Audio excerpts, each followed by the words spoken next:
मुळात परिस्थिती अशी आहे की बहुजन विकास आघाडीचे काही लोकप्रतिनिधी हे मान्य करायला तयार नाहीत की वसई आणि नालासोपारामध्ये त्यांचा पराभव झाला आहे.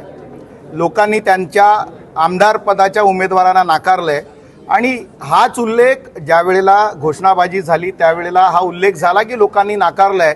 परंतु त्यांना का झोंबलं हे मला कळत नाही. मुळात लोकशाहीमध्ये आम्हालाही वर्षानुवर्ष लोकांनी नाकारलं, आम्ही ते स्वीकारलं आणि आम्ही मोठ्या मनाने पुन्हा एकदा कामाला लागलो. परंतु आजही काही त्यांचे नगरसेवक जे आहेत, काही त्यांचे जे कार्यकर्ते आहेत ते हे सत्यच स्वीकारायला तयार नाहीत आणि त्यामुळे नाकारले हा शब्द कसा वापरला किंवा घरी बसवला हा शब्द कसा वापरला असं करून त्यांनी अत्यंत वाईट पद्धतीने वागायला सुरुवात केली, काही अपशब्द वापरायला सुरुवात केली. त्यामुळे आमचे सुद्धा सदस्य जे होते त्यांनी त्याला प्रत्युत्तर दिलं आणि त्यामुळे त्यानंतर जो काही प्रकार झाला तो आपण सगळ्यांनी बघितला. हा अत्यंत निषेधार्ह. मुळात बोलताना वेगवेगळे शब्द आले, वेगवेगळे विषय आले, घोषणा आल्या, त्याच्यावरून जनतेने जे नाकारलं आहे त्याच्यावरती आला विषय. परंतु शेवटी कसं आहे की आपण लोकशाहीमध्ये आहोत, जे सत्य आहे ते स्वीकारायला हवं आणि मुळात त्याच्यावरून एवढा गदारोळ किंवा शिवीगाळ किंवा अपशब्द वापरण्याची गरज नाही. तो जो काही विषय आला, घोषणाबाजी झाली, आमच्याही सदस्यांनी घोषणा दिल्या, त्यांच्याही सदस्यांनी घोषणा दिल्या आणि त्यामुळे बोलताना हा विषय आला. परंतु त्याच्यावरती इतक्या खालच्या पातळीवरती जाण्याची गरज नाही. आता तो विषय संपलेला आहे. सन्माननीय महापौर साहेबांनी सुद्धा त्याच्यावरती वादावरती पडदा टाकलेला आहे. त्यामुळे आम्ही हा विषय पुढे वाढवू इच्छित नाही.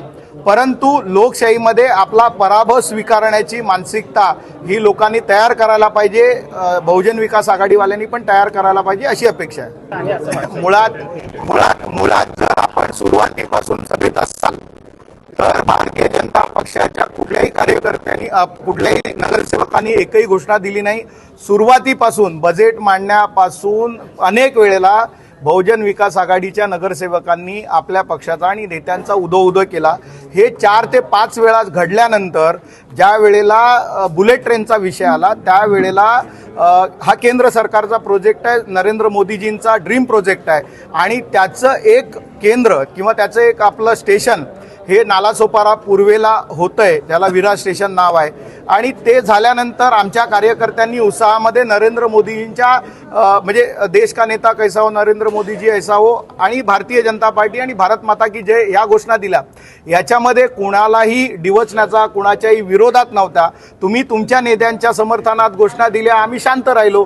मग आमच्या नेत्यांच्या घोषणा दिल्यानंतर तुम्हाला का ते लागावं, झोंबावं? तुम्ही तर 5-5 वेळा घोषणा दिल्या. भारतीय जनता पक्षाच्या नगरसेवकांनी एकदा घोषणा दिली आणि तेही नरेंद्र मोदीजी आणि देवेंद्रजी हे देशाचे घटनात्मक प्रमुख आहेत, म्हणजे पंतप्रधान आणि मुख्यमंत्री आहेत. त्यांची जर घोषणा दिली, भारत माता की जय घोषणा दिली, तर तुम्हाला का झोंबावं हा सगळ्यात मोठा प्रश्न होता.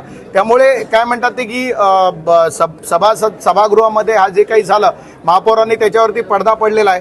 त्यामुळे तो विषय आता संपलेला आहे. आमच्यासाठी महत्त्वाचा विषय जो आहे तो प्रभाग समितीची रचना, ज्या बेकायदेशीरपणे प्रभाग समितीची महापालिकेनी म्हणजे तो तर तुम्ही ऐकलं असेल की शेवटच्या क्षणी म्हणजे ज्या वेळेला प्रस्ताव ठेवला त्यावेळेला सुद्धा सभासदांकडे गोषवारा नव्हता.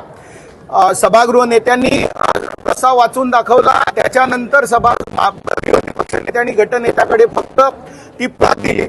मुळात असं आहे की आपण बघितली रचना तर पूर्वेचा प्रभाग पश्चिमेच्या प्रभाग समितीला आणि एक पश्चिमेचा प्रभाग पूर्वेच्या प्रभाग समितीला, एक अनाकलनीय अशी रचना सगळीकडे झालेली आहे. तुम्ही आपण बघात तर काही ठिकाणी 12 आहेत, काही ठिकाणी 16 आहेत.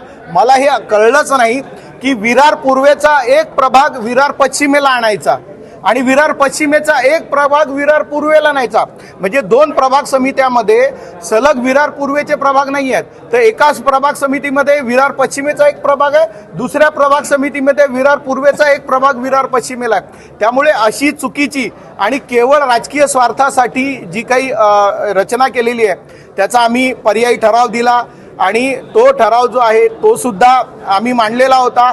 या संदर्भात आम्ही जे काही तक्रार आहे ती नगरविकास विभागाकडे दिलेली आहे आमची त्या ठिकाणी तक्रार झालेली आहे.